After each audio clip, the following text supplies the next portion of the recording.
असांजी मदद कंदा रहो। मुझे पीउ भी कोन्हे, मुझे इलाज ला मूंखे पैसा ना आहिनि, मुझी मदद कंदा रहो।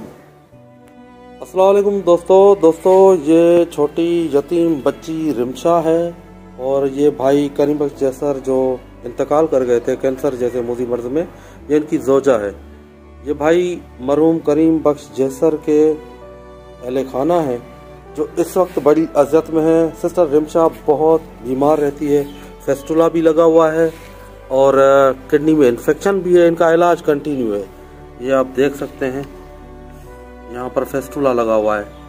आप सबसे रिक्वेस्ट है कि ज़्यादा से ज़्यादा ताउन करें। मेरे पास 25,000 रुपये एक दोस्त की अमानत है, ये मैं अमानत इनके इलाज के लिए दे रहा हूँ।